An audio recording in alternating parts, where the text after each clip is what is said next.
Merry Ifmas, everybody. When you think holiday movies, what are some themes that you think of that these holiday movies like to expand on? Some might say the spirit of giving, the concept of family, a lot of finding romance. Clearly, it's one of the most popular genres, but I'm thinking of something a little more along the lines of divorce, family dysfunction, adultery. The other day, I was looking for some bad Christmas movies to make fun of for a video this year, like I usually do.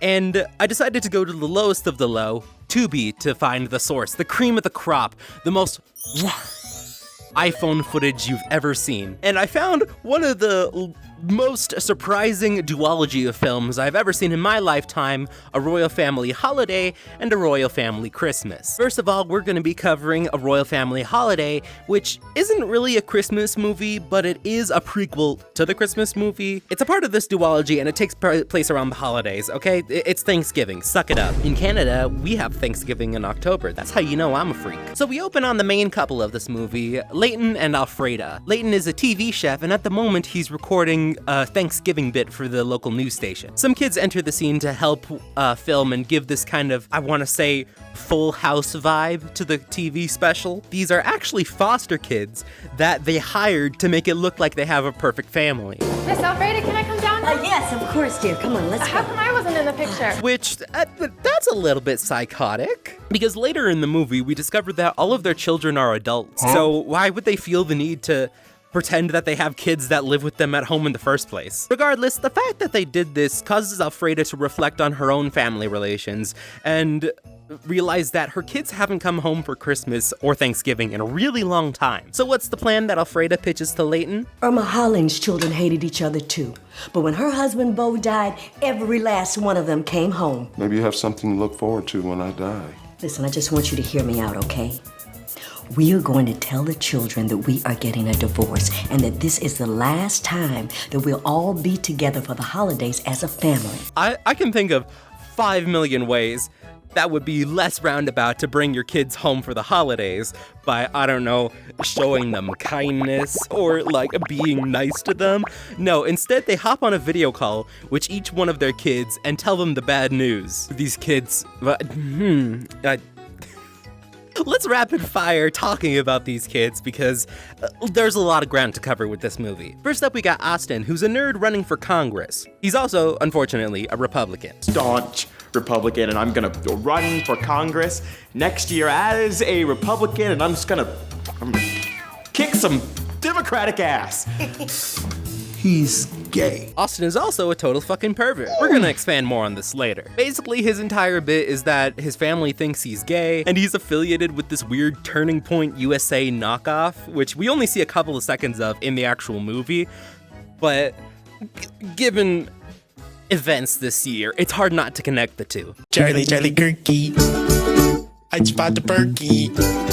Next up, we got Kelsey, who's a rich girl that uses her boyfriend's credit card to get basically whatever she wants. Oh my God, and speaking of Kanye, did I tell you that he wanted me to consult his new clothing line? We got Pamela, who is a minister / full body wax specialist. Her entire thing is that she's a religious nut, but kind of in a funny way. And finally, we have my favorite character, Flip, who's this kind of spiritual guru type of guy. He basically is a glorified guidance counselor, kind of like in my other video about TikTok mental health, how there was like a bunch of TikTok gurus. He's kind of like that kind of guy, but in 2015, so he's significantly more chill. And he's like the best character in this movie by far, for one simple reason.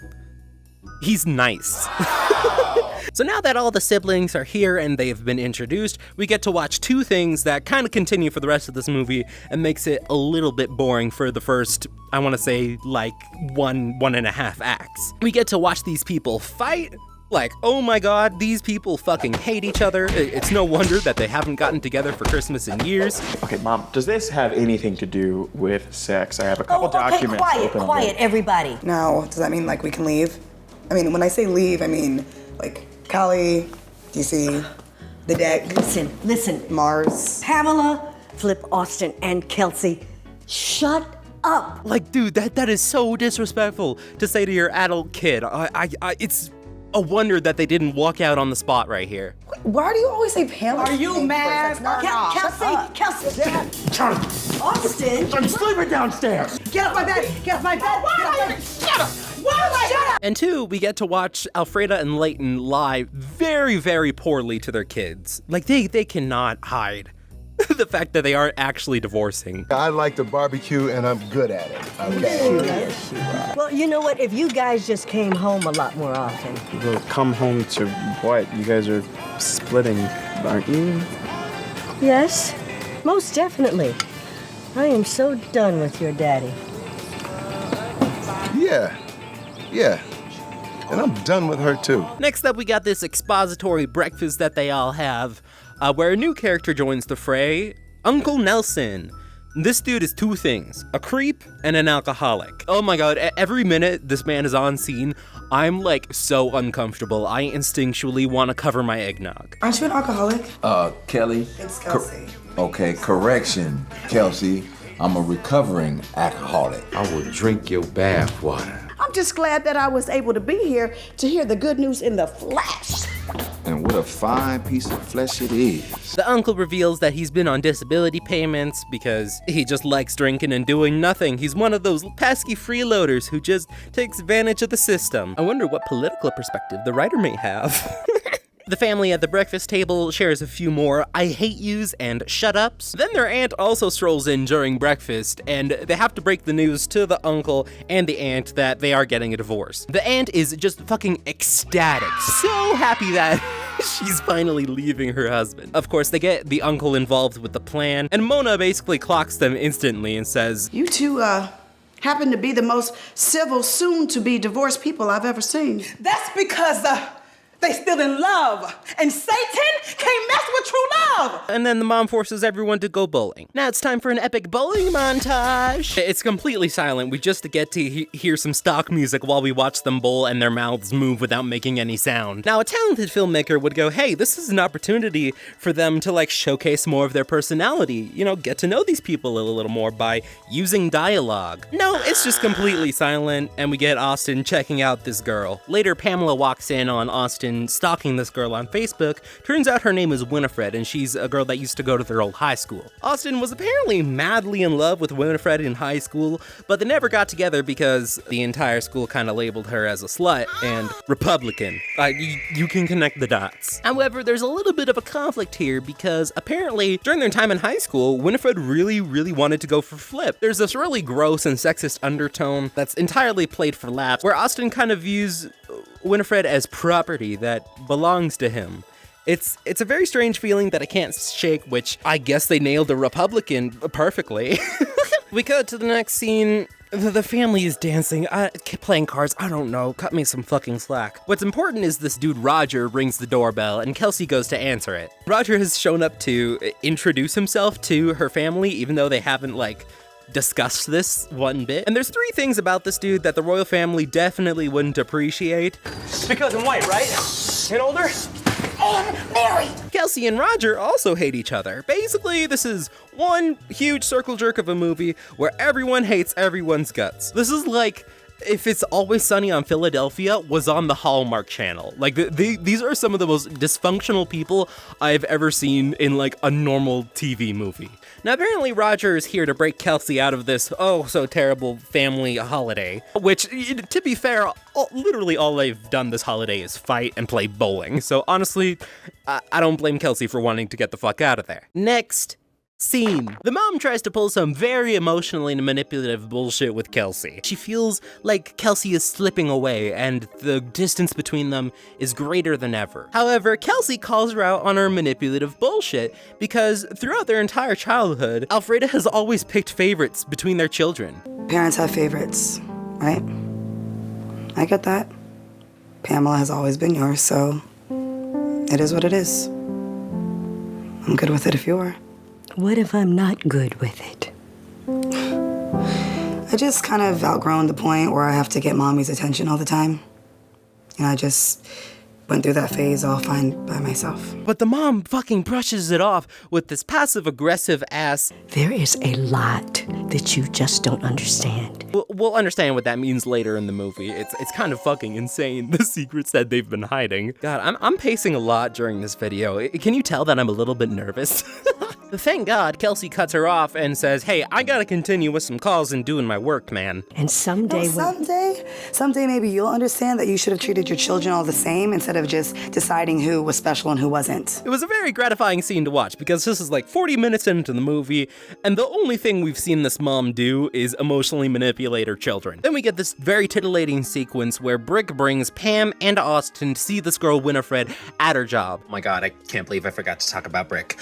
Brick is the guy that Pam is interested in. They're doing like this weird will they won't they thing, even though it takes up like 2 seconds of the movie. Dude, there's too many characters in this movie. There's so many awful relationships to keep track of. Back to the video. And by see, I mean that quite literally. They do not get out to talk to her, they just kind of stalk her for a little bit. They go home, Austin asks, who the fuck is Brick? Who are you, Brick? That's what I'm saying. And in the next scene, we see Flip and Winifred presumably talking about their past and dating and flirting and that kind of thing. Oh no, I wonder what miscommunication is gonna happen. There's no fucking way that they're not gonna like subvert expectations by the end of this duology. They're definitely not in a relationship. It just kind of seems like it from the outside, which Austin is able to take very well and be extremely mature about. I'm getting a little bit ahead of myself. Winifred is like, hey, Flip, why aren't you making a move on me? And Flip just says some vague shit about, hey, all in due time. I'm here to give you what you need, not what you want. I'm motherfucking Nanny McPhee. Is that Nanny McPhee or Mary Poppins? I actually don't know. The siblings go on a Thanksgiving grocery shopping trip and briefly discuss, hey, we need a plan to stop our parents from splitting up. Okay, so how are we gonna stop Mom and Dad from breaking up? Who says we have to do anything? I don't understand why you guys are so worried about them splitting up. Divorce is just as natural as breathing, so. Kelsey, this isn't California, okay? Marriage is sacred, okay? Yeah, and the American family is an institution. Yeah, and our family is in one, so what? Who you calling crazy? You better watch yourself, Kelsey. That was rude. I heard that. They proceed not to come up with a plan to stop their parents from splitting up. And for the rest of the duology, they continue not, like, communicating anything or even assembling anything remotely resembling a plan. Bars, oh my god, I'm so good with words, dude. While they're in the grocery store, Austin guesses the plot of the movie off the top of his head. I think this is all just a cry for help. That's why they invited us all here in the first place. The kids proceed to have their talks with their parents. Flip and Pam go to talk to their mom about divorce, and Austin and Kels go to their dad to talk about the divorce. Austin, of course, as one could expect, immediately talks about their sex life. Key to any healthy relationship is a healthy sex life. What do you think about that? Do you agree? Who taught you how to tie a bow tie? I never did. Dad, I just really think that it's important that when you talk to these people, they can help you with all of the stuff that's on your chest right now and taking it off your chest and putting it, right into the bedroom. Oh my god, imagine being this invested in your parents' sex life. That's fucking crazy. However, something weird happens with Flip and his mom. Now this is the part where the movie actually gets kinda juicy and gets into some territory that I really didn't expect. Flip talks to Alfreda about how two people can grow apart. So you wake up one morning, years later, and you realize that you haven't healed. You haven't cried. You haven't gotten over it. That broken promise, that missed birthday, that burnt piece of toast that ended up on your plate when it should have been tossed in the trash. And suddenly, you want to flee. And this makes Alfreda realize, holy shit, I might actually want to divorce my husband. Which is fucking crazy because we're halfway through the movie. When I was watching this for the first time, I was like, how on earth are we gonna resolve this within the remaining 40 minutes of the film? Something even freakier happens after that, where Nelson starts hitting on Mona. Now you might be thinking, an aunt and an uncle are dating each other? Oh my god, what sides of the family do they come from? I'm not gonna tell you. If you wanna find out, watch this fuck-ass movie like I did. Alright, what's next? Now the movie keeps really upping the ante with all this crazy shit because Nelson and Layton go on a little drive for Layton to meet the woman that she cheated on Alfreda with years ago. Fucking insane. I didn't expect that to happen. So the mom is feeling taken for granted and like she doesn't like her husband anymore, and the dad goes to fucking meet an ex of his. What? Oh my god. So I'm like, wait, is this actually a Christmas movie that's about to end in divorce? So the mom does some more manipulative bullshit by calling a family meeting and then saying, hey, I've noticed some pent-up feelings with all of you. And so I thought it would be a good idea to allow everyone to open up and say what's on their minds. But here's the thing. No one can say anything in response to what you say. If you want to talk about it, you're just going to have to wait until after Thanksgiving. This is entirely about like people's relationships with each other. I understand not wanting to interrupt people and all of that, but no commentary whatsoever on how these people have wronged each other? That's insane. These people are so nasty to each other. What the fuck is this movie? And while they're all divulging all of their secrets about themselves, Kelsey decides to tell the family, yes, Roger is my boyfriend, and he's married. The family, of course, starts freaking out about this because it's a weird situation to be in, I'll give them that. But then whoever was editing this movie decides at this emotional peak where the family is in total shock that Kelsey would do something like this, they dip to black to the next scene. He's my boyfriend. What? Who's 24 years older than me. Wow. Are you kidding? Oh, and he's married. I knew she was a hoe. No, Oh, sister, I'm Republican. We have a winner. Kelsey, wait a minute now, Kelsey. Look here, Kelsey. Now, I ain't got no problem with him being white, but he's married? Girl, now you know I taught you better than that. You ain't gonna get nothing out of that. We don't get to see their reactions in depth as to how they feel about Kelsey doing this. It's just such a missed opportunity in terms of filmmaking. It's such a weird choice. They never know how to cut a scene properly. After this family meeting, the dad proceeds to admit to the mom that he went ahead and met with Siobhan, his ex-lover that he cheated on Alfreda with. They don't get to discuss this at all. The mom immediately runs away, and we hilariously cut to a church. And it's selling like a god church. Alfreda just straight up won't speak to Layton at this point. Everyone's super fed up with each other. We're climaxing real hard at this moment. We're having a jolly old Christmas climax. So anyway, the remaining 15 minutes of this movie just kind of end up all over the place. Brick admits that he has an interest in Kelsey. Damn, shorty, who was that? Kelsey? Hello, Kelsey. Who are you, Brick? Okay, sure, why not? Austin goes completely fucking berserk after seeing Flip with Winifred. And in the middle of this fight that they're having, the mom from Everybody Hates Chris walks in. This girl is Siobhan, Layton's mistress. She's apparently a really popular gospel singer and has a lot of influence within the church community. Now, this is important because Pam, as we know, is working to develop a ministry. Did you remember that? Did you remember that in this movie where, so many meaningless things happen? Did you remember? Please tell me you remembered. Come on, man. You should be paying attention. And here we discover that Siobhan is actually Pam's biological mother. Oh, sweetheart, don't you know who I am? Yes, you're Siobhan Price, my favorite gospel singer. But wait, how do you know my name? Oh, you're so beautiful. Child, I am your mother. Oh, my God. Lord Jesus, I can't. Oh my God! This bitch also has the audacity to kiss Layton on the cheek right in front of his goddamn wife. But that's bold. That's bold. Obviously, Pam's extremely upset, the mom is really upset, and the movie ends with Alfreda more sure than ever that she wants to divorce Layton.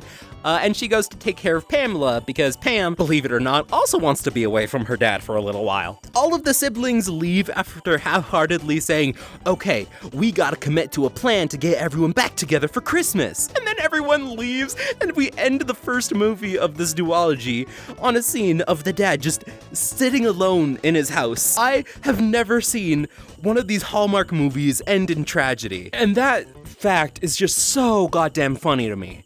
I'm seriously so in love with the fact that this is the way they decided to end it. I like legit can't believe that was a movie I watched. Every time I expected like a proper emotional beat that you would typically expect with like a Hallmark made for TV movie, it just goes in the complete opposite direction and just keeps adding more and more and more and more plot points until it basically collapses under itself and all of the characters are like, fuck this, I'm never seeing any of these people again. And honestly, there's a point here. The true meaning of Christmas, it's self-love. All right, I gotta take a fucking break. Dude, what the hell is wrong with me? First I feel feverish, and then I have an insane craving for peppermint hot chocolate. Maybe that movie did something to me, man. I mean, now that I think about it, the movie was about Thanksgiving, not Christmas. I've gotta be going through a Christmas withdrawal or something. Well, now that the movie's out of the way, at least I'll be able to get merry and bright with the next flick, but I'm not sure if I'll be able to do it. It's almost like I'm ill. What's going on with me, dude? Everything it feels like my stomach is in knots, my cheeks are flushed. I feel jolly.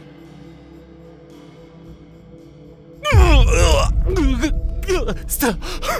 Help! The spirit of Christmas is taking over my body! Oh, God. Oh, God. Oh, my God. Oh, my head. I feel like I've been hit by a truck.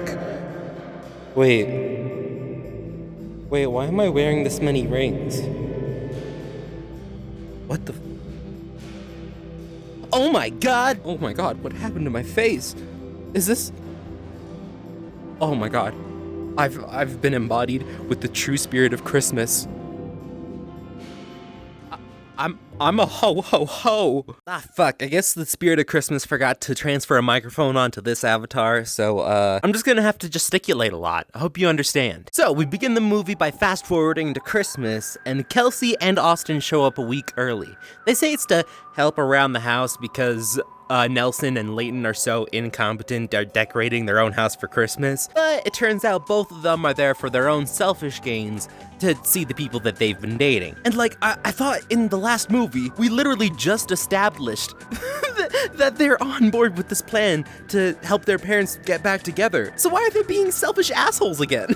Let me sit right here, Slim Goody. Let me sit right there. Come on now. Oh God, Nelson is so fucking creepy, dude. I hate this guy. Flip walks in the next morning and pretends to flash his family. The dad replies, "That's my son." So really, we're just proliferating this family with perverts. Nelson goes on a date with Mona, the aunt. I will drink your bath water. And we're gonna promptly move on from this. So when the kids discuss a plan to bring Alfreda and Pam home, Flip completely turns on a dime from what he agreed to in the last movie. Guess you could say he flipped.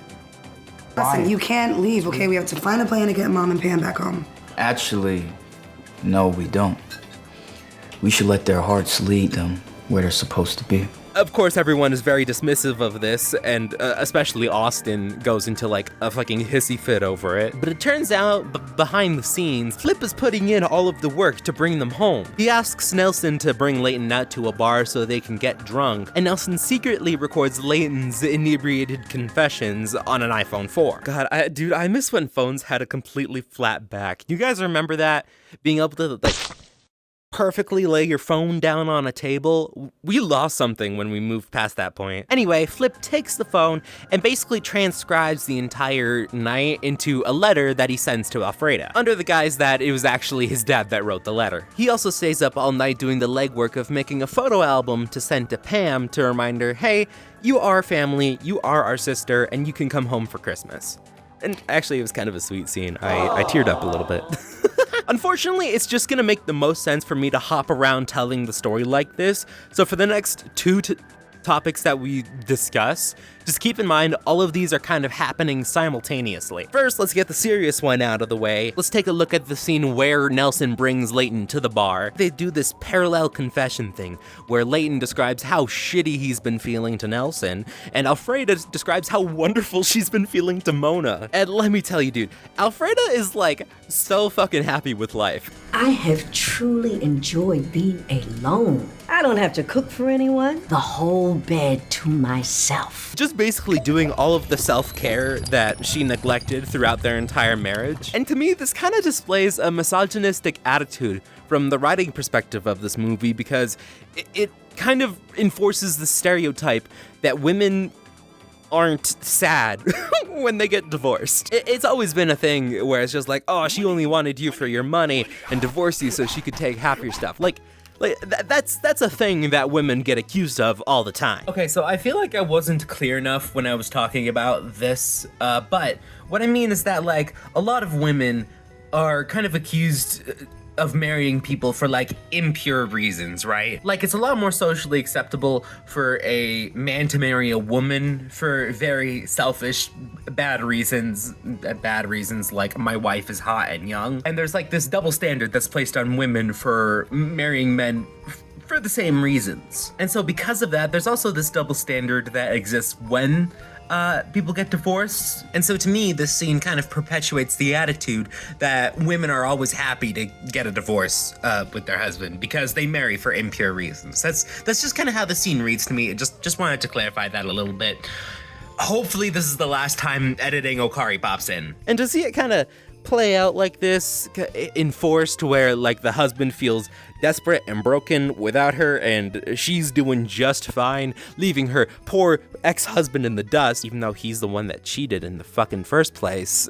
I don't know, it just kind of screams a little bit of a, let's sprinkle a little misogyny here, a little misogyny here, and do a little sexism over here. Now, the last thing I need to discuss actually happens before they go out to the bar, where Mona lies to the entire family that the mom is coming home for Christmas. She says she misses y'all. Okay, so when can we expect you back? Okay, all right. Okie dokie. Ciao. So, what did she say? Is she coming home? So, who's gonna help me redo this tacky tree? Why would you do that? That's like the most bold-faced lie you could have possibly made. Thank God Flip is doing all the dirty work of actually emotionally connecting with his family. No wonder he's the best character in this movie so far. I'm getting so worked up about a Christmas movie. These people are so terrible to each other. If Flip hadn't gone through with doing all of the dirty work of emotionally connecting to his family to convince them to come home for Christmas, like, her lie would have been proven wrong immediately. Alright, so the uncle and the dad stumble home. Okay. Dad? Yeah, get him up. Dad. What is wrong with him? And all the kids are like unreasonably upset that they were out drinking, even though they're fully grown adults, and the kids are fully grown adults as well. The dad mentions his erection, and for some reason Austin is disgusted. And the early morning erection. Ew! No, stop it! Even though it seems like he's wanted to do nothing except talk about erections with his father. We got another banger quote from Austin along the way. That's what the liberals eat. I feel dirty. Flip sends the letter that he made to his mom, and he sends the photo album that he made to Pam. Both of them come home for Christmas. We see that Alfreda came back with pink hair, and to me this kind of screams that the point that they wanted to make is, women, when they go through something, they're always changing their appearance, am I right? Oh God, I'm right. Woohoo, the family's home, yada yada yada. The mom immediately ruins it by telling Pam that she invited her birth mother to come over for Christmas. You know, I've been thinking that it's probably time for you to get to know your Siobhan. Now, I told her that you were back in St. Louis, and I invited her to come and spend some time with you. Dude, I thought she was doing some, like, self-reflection or something. That's psychotic.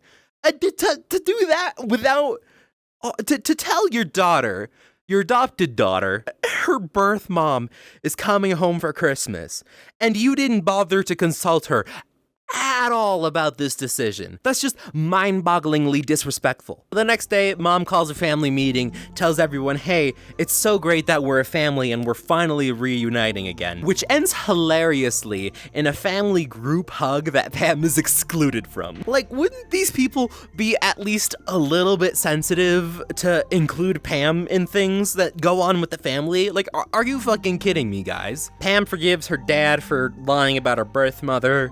Boo. Boo. Leighton fucking sucks, man. He does not deserve his wife coming back. Again, that's the movie getting in my head, because it's like a woman isn't something that a man should like deserve or not deserve. She's a person. She's a person. I'm sorry. I'm really woke, guys. I woke up on the left side of the bed this morning, and I had some cookies and woke nog. There's transgender presents under the tree made by DEI hired elves. Another really frustrating thing happens throughout this section of the movie. I don't know, it's kind of like it's told in a dream, because nothing happens sequentially or like in the order you would expect it to. Throughout this section, Leighton keeps trying to have a conversation with Alfreda about, you know, getting back together and eventually asking her out to dinner. But every single time they start to have this little bit of a heart-to-heart, the siblings are selfish assholes that get in the way and interrupt every single time. Always do. Now come on. So listen, we gotta get stuff from Flip. Guys, the entire point of you guys coming back home for Christmas was to get your parents back together, and you're not giving them any fucking space to, like, talk about their feelings.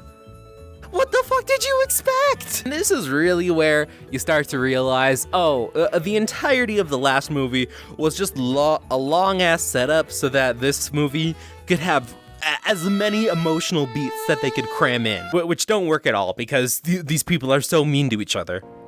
I'm used to having my Alfreda by my side, waking her up with breakfast in bed. Don't. What about us? I will drink your bath water. Finally, after one last heart-to-heart that this time gets interrupted by the editor dipping to black instead of one of the kids. What about us?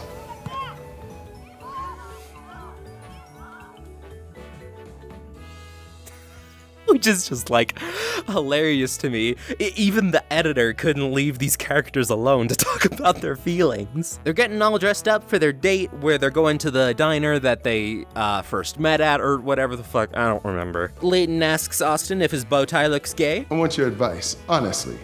Does this bow tie look a little bit, you know, like a fun boy? Not at all, Dad. I wear bow ties all the time. Exactly. That's my point. Nelson confirms that it looks gay, and they go out. The date starts with Leighton wanting to get the same meals that they've always gotten, and with Alfreda, hey, wanting to try something different. And somehow this causes a conflict between them. You gonna eat that wing? That's your favorite part? Or are you into tofu now? Even though it's just like, Leighton, you're at a restaurant. You're getting your own meals. You can you can get whatever the fuck you want, and she can get whatever the fuck she wants. I don't know why this is a big deal to you. But Leighton uses this to platform his interrogation Alfreda about the fact that she's a changed woman. Alfreda, ever since you've been back, you've been different. I mean, it's like what we had before is not good enough. It's like you're looking for something new. Brother, you cheated on your wife like years ago, which she repressed for your sake. And then a couple weeks ago, you went ahead and fucking met this mistress. And you expect everything to be the same? You don't expect to treat your wife better, you asshole? Oh my god. Thankfully, Alfreda isn't taking any of his shit and is like, no, you took me for granted throughout our entire marriage. I want things to be different now. I want things to be more reciprocal. Do you remember when we first got married? And you used to hide jelly beans around the house for me? You used to buy me presents for every occasion. And then one day you just stopped. For good. You've taken me for granted, Leighton. Elfreda might have done some crazy, insane things, like suggesting the divorce that spiraled out of control in the first place, but she is 100% right about this. The dad has absolutely no right to be this upset. Alright, next up, we got Austin trying to do yet another insane asshole move, and he and his assistant get the news to film him proposing to Winifred, even though, like I said, it doesn't look like they've gone on a single date or anything. They don't know each other that well, man. But it does make sense because he's only doing this to prove that he's a family man for his campaign. Mr. Royal, how do you feel? I feel great. I feel great. And like you said, family values are the core of my campaign. I love Winifred Cox a lot, and I love Cox. Because if there's one thing Republicans love, it's straight people. I don't know where I was going with that. But Winifred instead walks out of her place of work with Flip, which causes Austin to go absolutely fucking berserk. Okay, no, Austin. Hold on, Austin. Stop!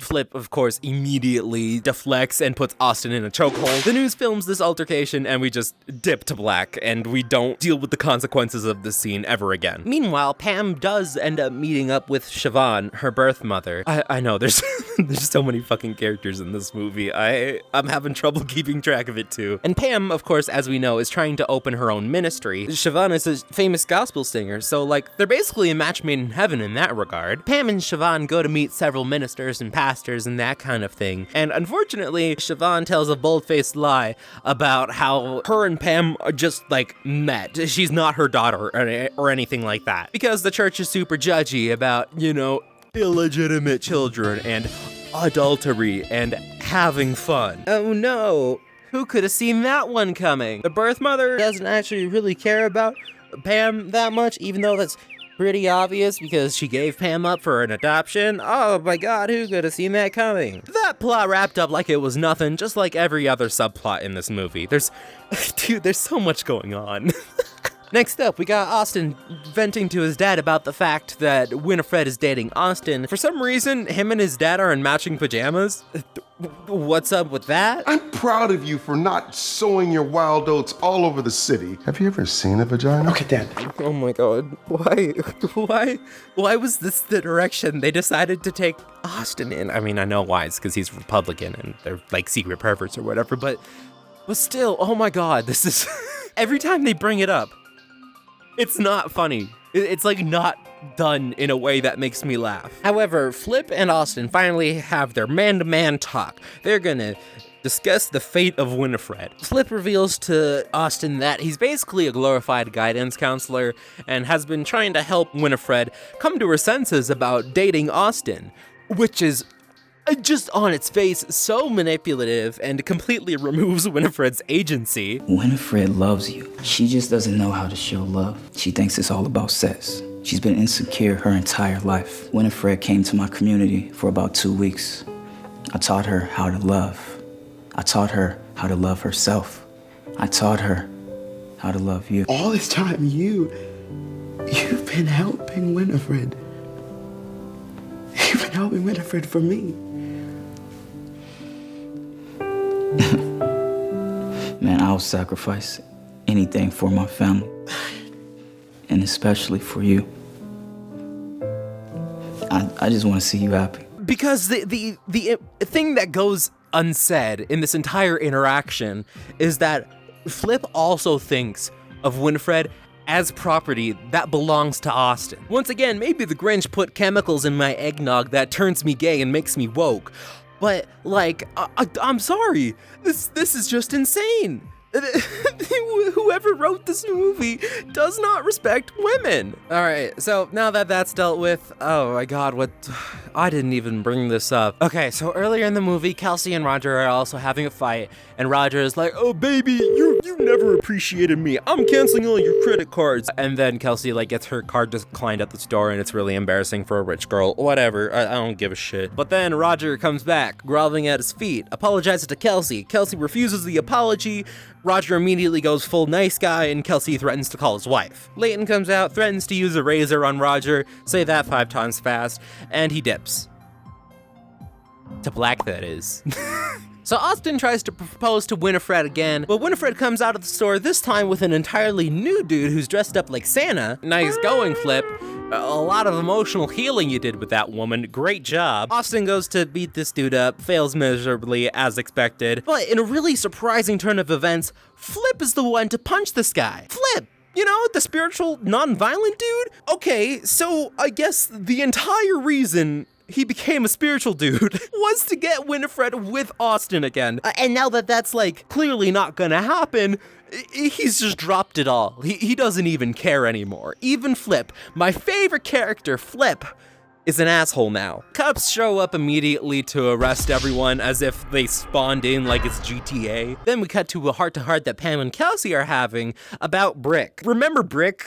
Do you remember Brick? Who are you, Brick? Because I sure fucking didn't. Apparently he's the guy that Pam was interested in, but then he started making moves on Kelsey when they went to church in the last movie. Oh my god, it's so mind-numbing. Kelsey is just like, it's okay, I'll give him to you. And then Pam has the audacity to not ask Brick out after this entire like a 5-second altercation between her and Kelsey.